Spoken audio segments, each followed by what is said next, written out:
Hi friends, I'm Amy from Amy Latta Creations, and I'm so excited to get crafty with you today. We're going to be looking at how to take any digital design, like this cute little 4-leaf clover, and use your Cricut machine to turn it into a stencil that's compatible with your Scorch Marker Pro. Once we create the stencil, you're going to be able to use the Scorch Marker to color in that design and create a unique wood-burned project like this paper mache flower pot. Here's what you're going to need. First, you'll need your Scorch Marker Pro. You're also going to need a heat tool that's at least 1000 watts of power or goes up to 300 degrees. If you don't own a heat tool, no worries, you can use your oven instead. You'll need a Cricut machine, as well as the Cricut Design Space software that comes with it, and some removable vinyl to create your stencil. You'll also want to have a pair of scissors on hand. Finally, you'll need whatever surface you're going to do your wood burning on.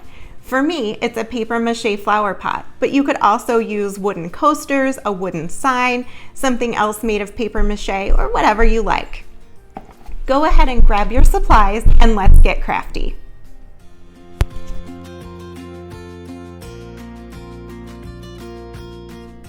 The first step for creating your stencil is to open the Cricut Design Space software on your computer or phone.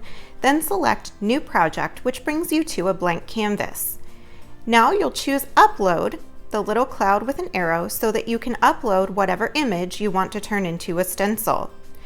Browse your computer and find the image you want, in my case, this clover. When it uploads, you'll tell the machine that this is a simple black and white image. Then it's going to give you the option to click on the white background and remove it, which is what we want. All we want is the black clover shape. As you continue, you're going to want to save this as a cut image, and I am going to call this 4-leaf clover. Now I'm going to choose Upload, and I'm going to insert this into my canvas. The next step is that we need to resize it. I'm going to click on the corner here and shrink my image. And the nice thing is that the software will give me continual measurements so that I can see what size I'm working with. Now I have something that is about 2 inches by 2 inches. So I'm going to go ahead and choose Make It in the upper right corner of my software. I'm going to see a cutting mat here. Then I'll choose Continue, and it's going to ask me to connect my machine via Bluetooth. Once I'm connected, it's going to ask me what my material is.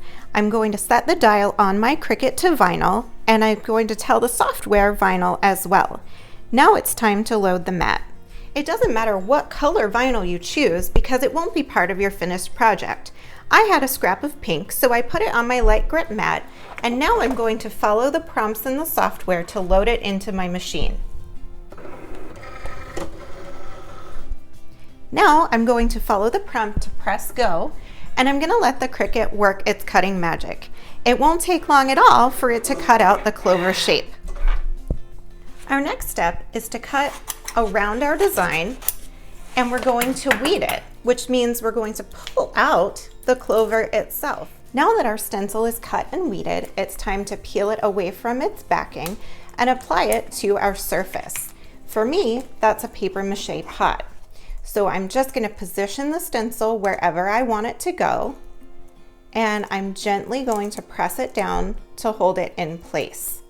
Now it's Scorch Marker time. The Scorch Marker Pro is dual tipped. One end has a bullet tip, which is what we're going to be using today.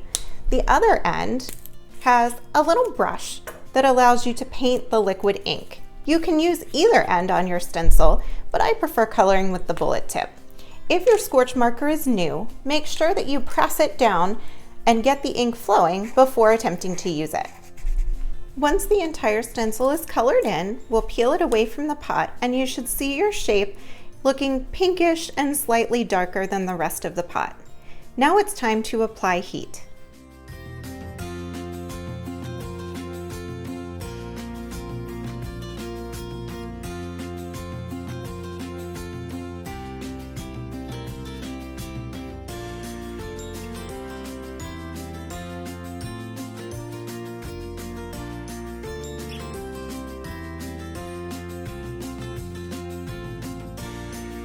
The more heat you apply, the darker the burn will be. All that's left to do is add a clear acrylic sealer and your favorite real or faux, in my case, plant. Wasn't that easy? Now we have a really fun and festive St. Patrick's Day project. If you'd like to use this exact design, head over to scorchmarker.com and use the code all lowercase I love stencils to download this 4-leaf clover for free. You can also check out the other unique St. Patrick's Day stencil designs available there too. I hope that you've had fun creating this project with me. For more tutorials, tips, and inspiration, you can always visit me at amylattacreations.com and also check out the other inspiration videos and projects on scorchmarker.com. See you there!